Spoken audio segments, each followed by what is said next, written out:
수학은 저는 두 가지만 좀 잘하면 수학을 잘할 수 있는 태도를 갖췄다고 보는데, 첫 번째는 그러니까 실제로 최상위권 친구들은 수학 수업을 그렇게 많이 듣지 않아요. 수학 문제풀이부터는 우리가 개념 공부할 때랑은 조금 이제 다른 공부 관점이 필요해요. 최상위권들이 시험 문제를 풀 때를 보면 큰 특징이 한 두 가지 정도가 있어요. 네. 첫 번째는 뭐냐면, 안녕하세요, 콩나물맘 여러분, 콩나물쌤 전병규입니다. 오늘은 콩나물쌤이 나서서 물어봐드리는 콩나물 인터뷰 시간인데요. 카이스트를 졸업하시고 또 메소드 수학학원 원장이시자 청소년 베스트셀러 수학 특성화 중학교 시리즈까지 쓰셨네요. 네. 이윤원 원장님이시자 작가님 모셨습니다. 안녕하세요. 예, 안녕하세요. 저희 시청자 여러분께 인사 부탁드립니다. 예, 안녕하세요. 저는 이렇게 말씀해 주신 것처럼 이제 카이스트를 졸업하고 지금은 수학학원 원장으로 이제 학생들을 가르치고 또 수학 학습 분야에 이제 책을 쓰고 있는 작가 이윤원입니다. 수학을 이제 20년 가까이 가르치고 계시는데 초중 고등학생 다 만나보셨다고요? 예, 저는 뭐 초등학생부터 고등학생, 그다음에 좀 수학을 어려워하는 친구부터 정말 잘하는 뭐 극상위권 학생들까지 다 만나봤습니다. 아, 굉장히 두루두루 많은 학생을 초중고 다 만나보셨는데 네네. 그 초중고 학교 급별로 아이들이 가지고 있는 이런 수학 고민 같은 것들 어떤 게 있을까요? 일단은 이제 초등학생부터 좀 생각을 해보면 이제 초등학생들은 이제 다양한 방식으로 수학 공부를 하고 있거든요. 네. 뭐 학원을 다닐 수도 있고 집에서 공부할 수도 있고. 근데 이제 학생들이 지금 공부를 제대로 하고 있나 이거에 대한 이제 고민을 가장 많이 하세요. 학생이 개념을 제대로 이해하고 이 개념을 이용해서 문제도 제대로 풀고 있나 이것들을 이제 고민을 가장 많이 하시는데, 그러니까 제가 이제 정말 학생들을 많이 만나봤지만 막 잘하는 친구들도 막 선행도 많이 나가고 심화 문제집도 많이 푸는 친구들도 많이 봤는데 의외로 수학 공부를 제대로 하고 있는 학생들이 적더라고요. 그러니까 반대로 수학을 좀 제대로 못하는 학생들이 굉장히 많았어요. 그러니까 제가 이제 선행 나간 부분에 대해서 물어보거나 혹은 심화 문제집을 풀어봤으면 이 정도 심화 문제는 풀 수 있겠지 하고 문제를 내서 한번 풀게 해도 네. 제대로 못 풀더라고요. 그러니까 자기 걸로 소화 못하고 있는 친구들이 굉장히 일단 많다. 그래서 일단 그 친구들은 꼭 이제 집에서 점검을 좀 하면서 공부를 계속 해나가야 된다고 말씀을 드리고 싶어요. 진도만 나가지 말고. 맞습니다.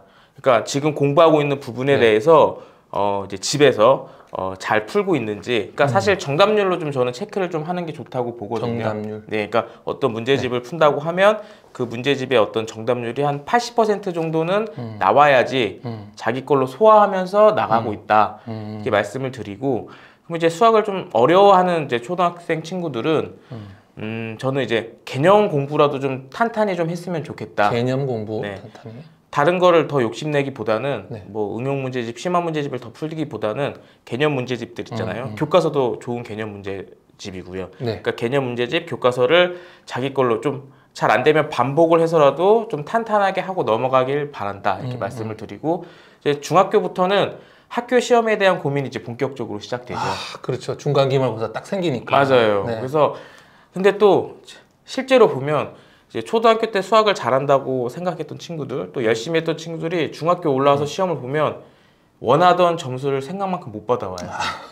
아시겠지만. 네. 그리고 80점도 못 받는 친구들도 많아져요, 갑자기. 잘한다고 생각했던 아이들. 맞아요. 네네네. 그래서 이제 그때 이제 처음 이제 당황스럽죠. 부모님 입장에서는 좀 배신감도 들고.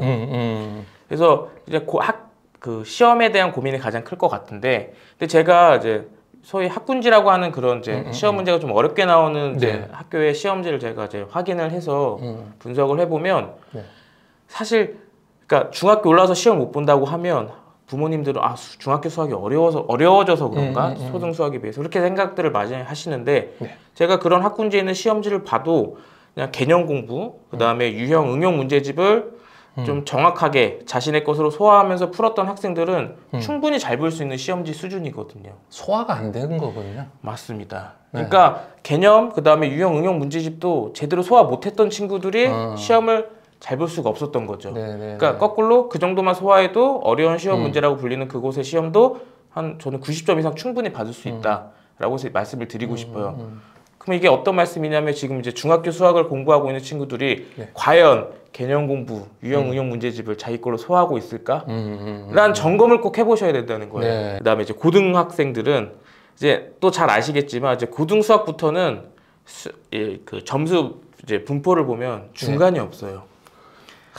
그렇죠. 그러니까 양극화, 그렇죠. 그러니까 잘한 수학을 이제 그러니까 수학을 좋은 태도로 공부했던 친구들은 90점 이상 분류들이 있고 그렇지 못한 친구들은 다 50점 미만인 친구들이 대부분이죠. 이제 완전 수포자 하든가. 그렇죠. 잘하면 계속하고. 네, 맞아요. 그러니까 겉으로 보이기에는 평균은 그러면 그 중간쯤 어디로 보이겠지만 사실은 점수 받아오는 걸 보면 다 이렇게 두 분류밖에 없어요. 그러니까 이거는 그래서 제가 초등, 중등 학생들한테 중요한 게 뭐 선행을 빨리 나가고 뭐 심화를 뭐 보고 이게 중요한 게 아니고 그 시기에는 수학을 수학답게 공부하는 태도를 갖춰야 된다고 얘기를 하거든요. 막 선행을 많이 나가고 심화를 하고 이런 것보다 더 중요하다. 왜냐면 고등 수학에서 90점 이상을 받는 수학 잘하는 분류의 친구들은 수학 공부하는 태도가 잘 잡힌 친구들이 그런 점수를 받아요. 또 그렇지 못한 친구들은 다 50점 미만의 점수를 받더라고요. 그래서 이제 그런 걸 좀 강조하고 싶고 근데 사실 고등 수학부터는 수학 점수가 한 번에 확 오르기 가장 어렵잖아요.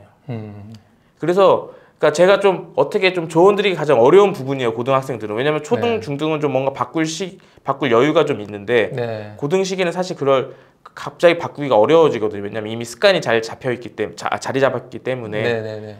그래서 그래도 제가 한 말씀 드리고 싶은 건 제가 고등학생들을 많이 만나봤지만 생각보다 이 수업을 듣는 시간이 굉장히 그들이 많아져요. 수학 수업을 듣는. 근데 그러니까 자신의 부족한 시험 점수 혹은 수학 실력을 수업을 들으면서 뭔가 해결하려는 그런 친구들이 굉장히 많아져요. 들어서 해결하려고. 그쵸. 들어서 해결하려고. 뭔가 그거를 들어야지 좀 해결될 것 같고. 근데 이제 제가 그들한테 드리고 싶은 조언은 이제 수학 수업을 많이 들으면 안 된다. 많이 들으면 안 된다. 많이 들으면 너무 많이 듣고 있다. 좀 줄여라. 인강이든 뭐 수학 학원이든.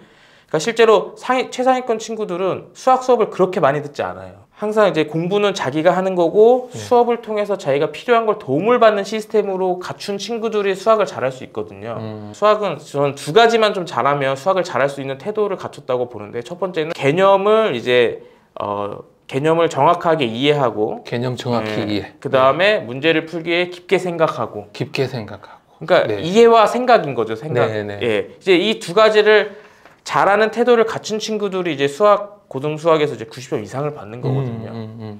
근데 이제 이거는 이제 수업을 듣는 거라는 이제 별개로 자기가 해야 되는 공부거든요. 근데 이제 이거 자기가 이제 점수가 더 안 나오기 시작하면서 그거보다는 뭔가 수업으로 이걸 대체하려는 친구들이 많아진다 더. 누군가 나를 구원해 주길 바라는 거죠. 맞습니다. 자기가 해야지 오르는 게 수학인데. 그래서 그런 수업을 듣는 부분을 좀 줄여라. 이렇게 좀 조언을 드리고 싶습니다. 스스로 원리를 깨달아야 수능이든 내신이든 1등급이 될 수 있다고 하셨잖아요. 네, 맞습니다. 그러면 초등 수학에서 원리를 깨닫는다는 것에 예시를 하나 말씀해 주시면 좋을 것 같고 이렇게 원리를 깨달으려면 어떤 식으로 공부해야 하나요? 분수의 약분과 통분에 대해서 예시를 드릴게요. 그러면 이제 처음에 설명이 이렇게 나와요. 분모 분자에 같은 수를 곱하거나 나눠도 같은 분수가 된다라는 설명이 있어요. 그러면 일단 그 설명 자체를 그대로 받아들이는 친구들이 있어요. 그냥 같은 수를 곱하거나 나눠도 같은 분수가 되구나 라는 분류가 있고 또 다른 분류는 왜 같은 수를 곱하거나 나누면 크기 같은 분수가 될까를 생각하려는 친구들이 있다는 거죠. 있는 그대로 그냥 그렇구나 하고 끝나는 아이가 좀 질문하고 탐구하는 아이가. 그렇죠. 그러니까 그 이유를 자기 스스로 납득시키려는 친구들이 있어요. 바로 이런 태도가 이 개념을 정확하게 이해하려고 노력하는 태도라는 말씀을 드리는 거거든요. 그런 친구들은 어떻게 하냐면 이제 자기가 직접 그림을 그려봐요. 그 분수들을, 크기 같은 분수들을 그리면서 이래서 같은 분모 분자의 같은 수를 곱하거나 나눠도 같은 분수가 되구나를 그림을 그려봐서 스스로 이해해서 이제 자기 걸로 만드는 거죠. 그러니까 이런 과정을 거친다라든지 혹은 입체 도형의 전개도 있잖아요. 또 그런 것들도 이제 어떻게 하냐면 자기 머릿속으로 상상으로 그 입체 도형이 어떻게 접히면서 어떻게 만들어지는지를 생각하려는 친구들이 있어요. 이제 그런 태도가 바로 이제 개념을 이제 이해하려는 태도라는 말씀을 드리고 싶은 거죠. 근데 사실 우리가 개념 공부할 때 개념의 원리라든지 의미를 이해하는 것도 중요한데 사실 그거보다 더 중요한 게 있어요. 뭐냐면 우리가 이제 수학 문제를 풀 때 이제 개념이 중요하다고 하는데 그 이유가 뭐냐면 이제 수학 문제를 풀 때 어떤 개념을 갖고 와서 그 개념을 이용해서 문제를 푸는 거잖아요. 그럼 우리가 잘해야 되는 건 뭐냐면 어떤 문제를 봤을 때 개념을 떠올리고 그 개념을 이용하는 능력이 중요하다는 거죠. 네. 그러면 우리가 어떤 개념 공부할 때부터 네. 아, 이 개념으로는 어떤 문제를 풀 때 사용될 수 있구나. 그 쓰임새에 대해서 좀 생각을 하면서 풀어야 돼요. 아, 개념을 개념으로 끝내지 말고 미리 그쵸. 아, 이 어떻게 쓰이겠구나. 그렇죠. 이 개념을 네. 어떤 문제들을 어떻게 풀 수 있겠구나를 생각하면서 네. 개념 공부를 해야 된다는 말씀을 드리고 싶어요. 네.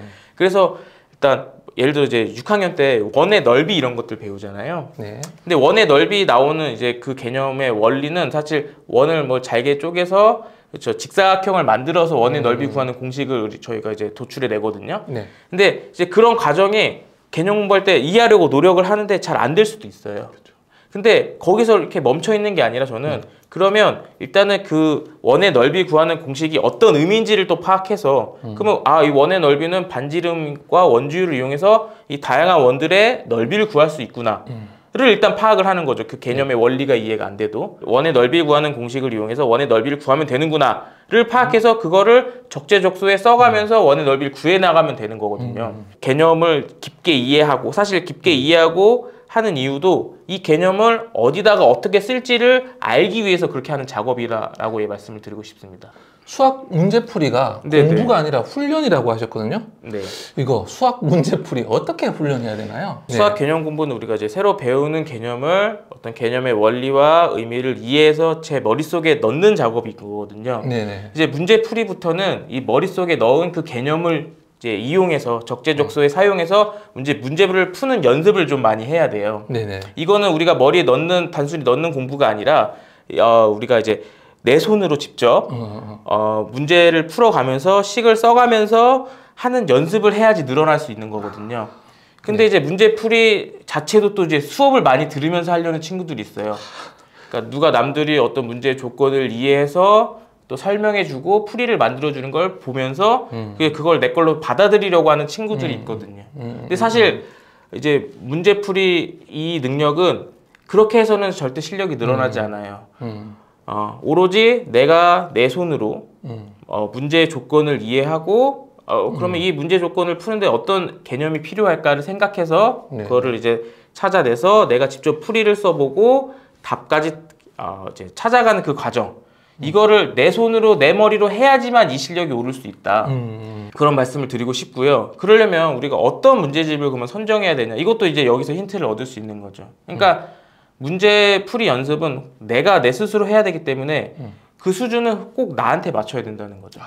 그러니까 남들이 막 이렇게 추천을 해주잖아요. 뭐 이 문제집 풀고는 이걸 풀어라 혹은 이 문제집이 좋다든지. 근데 이게 중요한 게 아니고 내가 내 스스로 좀 도전해 볼 수 있는. 그러니까 내가 딱 문제를 봤을 때 아, 이건 어떤 개념을 이용해서 어떻게 풀면 될까라는 생각이 일단 떠오르는 그런 문제집을 찾아줘야 돼요. 네. 근데 이제 그런 너무 막 어려운 문제집 같은 경우는 그런 생각이 아예 안 들 수도 있거든요. 그러면 이제 그 문제집은 제가 필요한 문제풀이 훈련을 연습할 수가 없다라는 거죠. 네. 아예 떠오르지 않으니까 누군가 알려주지 않으면 문제풀이가 생각이 안 나고. 그렇죠. 그러니까 단순히 설명을 들어야 된다든지 혹은 어떤 답지를 내가 보면서 공부를 해야 되는. 이거는 이제 문제풀이 훈련과는 좀 다른 이제 도움이 되지 않는 그런 이제 과정인 거죠. 초등학교에서도 보면 네. 고학년 되면 이제 막 거의 수학 많이 싫어하고 막 포기하는 아이들 생기거든요. 맞아요. 중고등학교 가면 뭐 더 말할 것도 없이 많아질 텐데 이미 고학년 됐어요. 근데 막 수학 싫어하고 못해. 이런 아이들 뭔가 패자부활전처럼 뭔가 다시 수학을 시작하고 잘하게 하는 방법이 있을까요? 일단 또 그런 말씀을 드리고 싶어요. 뭐냐면 네.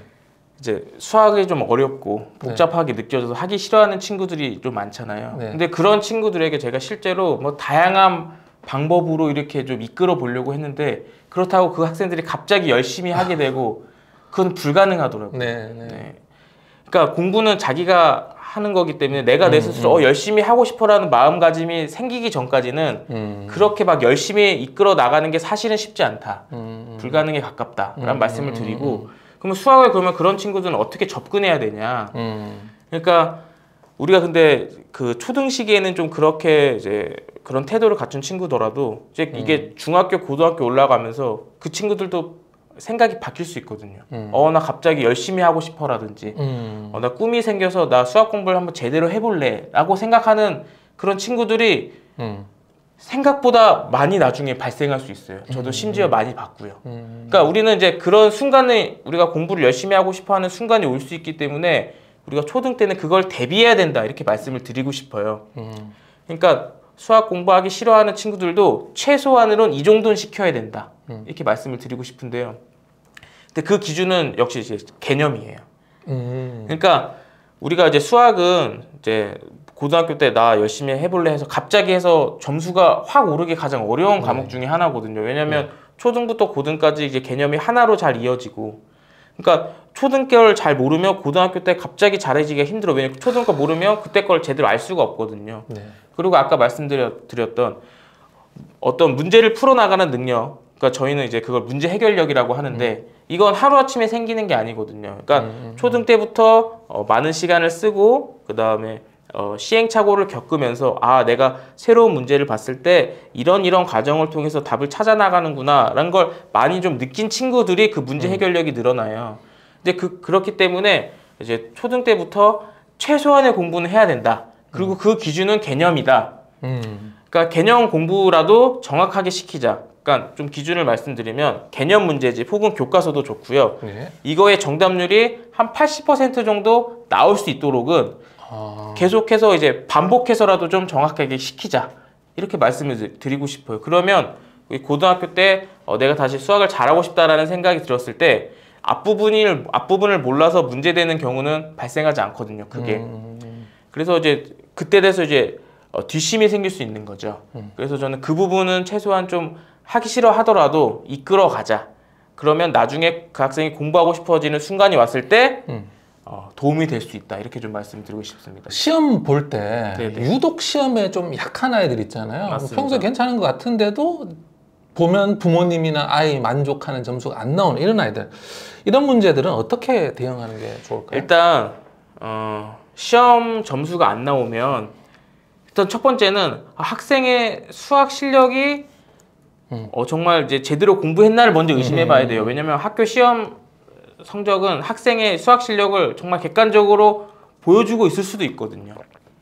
그래서 일단 시험 점수가 안 나온다고 하면 내 수학 실력이 좀 부족하지 않나를 먼저 의심을 해야 된다. 그 다음에는 근데 객관적으로 봤을 때도 평소 수학 실력보다 시험 점수가 잘 안 나온다고 한다면 근데 사실 그런 친구들도 저도 많이 봤거든요. 이게 학년이 올라갈수록 더 많아져요. 중학교, 고등학교 올라갈수록 평소에는 풀었던 문제를 시험 때 못 푼다거나 그러니까 평소에는 또 쉽게 풀었던 문제를 너무 시험 시간 때 오래 걸리고 그 다음에 계산 실수도 많이 나오고 하는 친구들이 분명히 있거든요.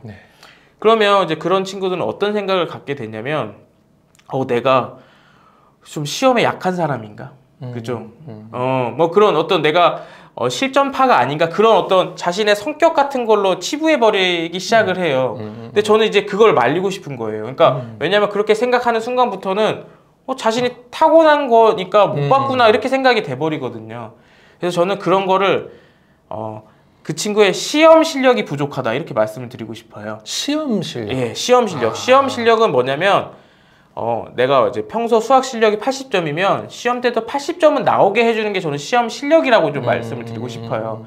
그러니까 친구는 시험에 약한 게 아니라 시험 실력이 부족한 거다. 그러니까 이것도 실력이니까 우리가 준비하면 실력을 높일 수 있는 거거든요. 그럼 이제 시험 실력을 어떻게 높이냐는 이제 최상위권들한테 좀 그 힌트를 좀 얻어보면 최상위권들이 시험 문제를 풀 때를 보면 큰 특징이 한 2가지 정도가 있어요. 첫 번째는 뭐냐면 이제 우리가 수학을 잘하는 친구들이니까 시험을 볼 때 1번부터 뭐 순서대로 쭉 풀 것 같다고 생각을 할 거예요. 근데 실제로 제가 관찰해 보면 그 친구들은 문제 푸는 순서가 굉장히 정신이 없어요. 그러니까 객관식 서술형 상관없이 그러니까 자기가 빨리 풀 수 있는 문제부터 골라서 쏙쏙쏙 풀어내기 시작을 해요. 그러면서 이제 시간을 저축하는 거죠. 시간을 저축해서 그 다음에 이제 자기가 이제 쉽게 못 푼 문제들이 있을 거 아니에요. 거기서 내가 풀 수 있는 가능성이 높은 문제부터 그 남은 시간을 또 적절하게 재분배를 해가면서 틀리는 문제를 줄여나간다. 이렇게 이제 시간을 굉장히 잘 쓰는 거죠. 이렇게 풀면 이제 이런 상황들이 많이 발생하잖아요. 우리가 풀 수 있는 문제인데 너무 시간이 얼마 안 남아서 못 푼다거나 이런 거를 미연에 방지할 수가 있는 거거든요. 그 친구들은. 그러니까 그렇게 해서 이제 시간을 아주 굉장히 잘 쓴다. 두 번째는 뭐냐면 이제 시험의 목표부터 굉장히 겸손해요. 그러니까 수학을 잘하니까 당연히 100점이 목표겠지 이렇게 생각할 수 있는데 네. 그 친구들의 목표를 들어보면 네. 내가 풀 수 있는 문제만 다 풀고 나와야지. 혹은 시험을 망치지 말고 안정적으로 시험을 봐야지. 이런 식으로 굉장히 겸손한 마음으로 이제 시험에 임하거든요. 그러니까 이런 마음가짐의 차이가 어떤 이제 영향을 이제 일으키냐면, 그러니까 내가 목표가 100점이 아니기 때문에 내가 뭐 시험지 초반에 모르는 문제가 나와도 크게 당황하지 않아요. 이거 그래 내가 나중에 다시 돌아와서 풀면 되지. 또 모를 수도 있지. 모를 수도 있지. 그러니까 근데 이게 무조건 100점을 맞아야지 한다면 거기서 멘붕이 오거든요. 네, 네. 거기서 멈출 수밖에 없어요. 그리고 이제 그러니까 그렇게 하면서 나한테 주는 시험의 부담감과 압박감을 줄여나가면서 시험에 임하는 거거든요. 그러니까 그렇게 하면서 이제 시험에 대한 압박과 부담을 줄이고 또 부족한 시간에 대해서 내가 필요한 전략을 사용하면서 내 평소 수학 실력 그대로 시험에 나올 수 있게 이렇게 해서 시험 실력을 높이는데, 그러니까 평소보다 그쵸, 수학 시험 점수가 잘 안 나오는 친구들은 이런 시험 실력을 높이기 위해서 모의고사처럼 좀 시험을 많이 봐보면 좋을 것 같아요. 네, 그러니까 모의고사처럼 시험을 보면서 제가 말씀드린 그런 것들을 염두하면서 시험을 보는 연습을 한다면 시험 실력이 충분히 올릴 수 있다. 이렇게 말씀을 드리고 싶습니다. 셀프 모의고사. 맞습니다. 보고. 네. 부모님이 너 이번에 100점 안 맞아 오기만 해봐 이런 말 하면 절대 안 되겠네요. 맞습니다. 그러니까 부모님들도 그러니까 그런 부담과 압박감을 주면 안 된다. 그렇게 좀 말씀드리고 싶습니다. 네.